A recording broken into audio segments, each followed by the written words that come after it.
بسم اللہ الرحمن الرحیم۔ السلام علیکم ویورس، آج آپ کے لیے لائے ہیں دعا قبول ہونے کا نسخہ۔ چینل پر نئے آنے والوں سے درخواست ہے چینل کو سبسکرائب کر لیں۔ حضرت امام مالک رحمۃ اللہ علیہ ایک بار سفر کے ارادے سے مصر میں تشریف لے گئے۔ راستے میں رات ہو گئی اور یہ اس وقت کی بات ہے جب مسجدیں رات کو بند نہیں ہوا کرتی تھیں۔ آپ رات قیام کرنے کے ارادے سے مسجد تشریف لے گئے، مسجد میں کچھ عبادت کی اور پھر ایک کونے میں بیٹھ گئے۔ مسجد میں ایک شخص آیا اور بولا، جناب مسجد اب خالی کریں، میں نے مسجد بند کرنی ہے۔ آپ نے فرمایا، مسجد کیوں بند کر رہے ہو؟ مسجد تو بند نہیں کی جاتی ہیں، میں مسافر ہوں اور میں آج رات مسجد میں قیام کروں گا۔ اس شخص نے کہا، نہیں جی، میں نے مسجد بند کرنی ہے، آپ کہیں اور جائیں۔ امام مالک کو نہ وہ جانتا تھا نہ آپ نے اس کو اپنا تعارف کرایا۔ آپ نے فرمایا، نبی کریم صلی اللہ علیہ وسلم کی حدیث ہے کہ مسجد میں مسافر قیام کر سکتے ہیں، تو مجھے یہاں قیام کرنے دو، عبادت کروں گا اور جب نیند آئے گی سو جاؤں گا اور صبح فجر پڑھ کر چلا جاؤں گا۔ اس نے کہا، نہیں جی نہیں بابا، اٹھو، آپ کہیں اور قیام کر لو۔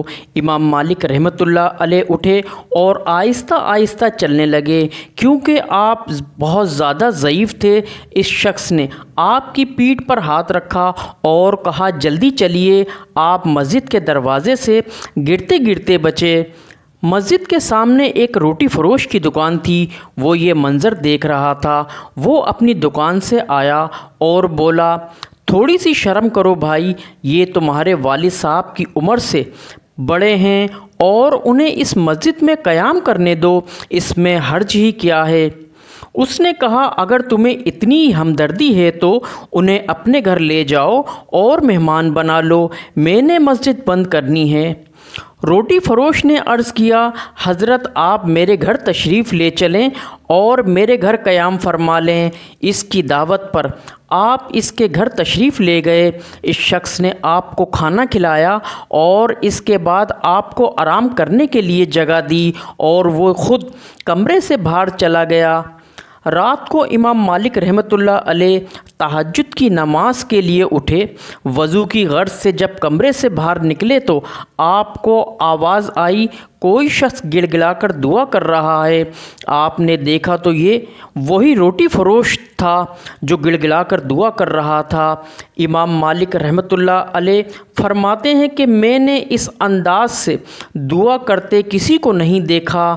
وہ ہر دعا سے پہلے اپنے گناہوں کی معافی مانگتا، پھر کثرت سے توبہ استغفار پڑھتا اور پھر اپنے رب کے حضور دعا مانگتا، پھر اسی طرح دوسری دعا مانگنے سے پہلے اپنی خطاؤں کی معافی مانگتا اور یوں دعا مانگتا، یا اللہ میں بہت گناہ گار اور خطا کار ہوں، میری بخشش فرما دے، اور پھر کثرت سے استغفر اللہ کرتا، پھر دعا کرتا۔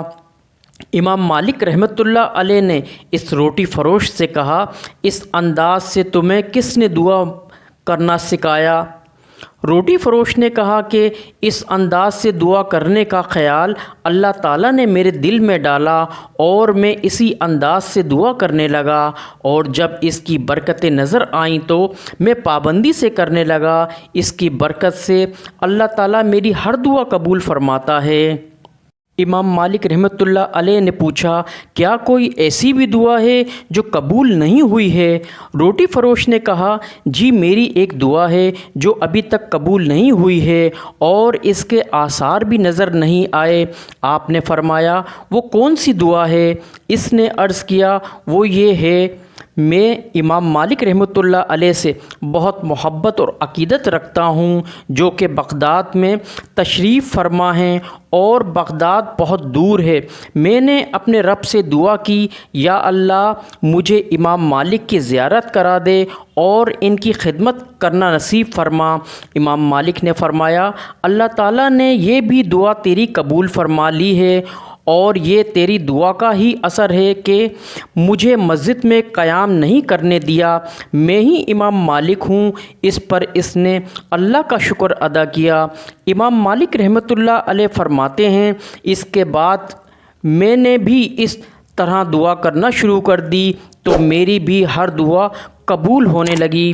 اللہ تبارک تعالیٰ امام مالک رحمۃ اللہ علیہ کے صدقے سے ہمیں بھی توبہ کی توفیق عطا فرمائے، آمین ثم آمین۔ ویورز، قصہ کیسا لگا فیڈ بیک ضرور دیجیے گا، چینل کو سبسکرائب کیجیے گا۔ ملتے ہیں نیکسٹ ویڈیو میں، اللہ حافظ۔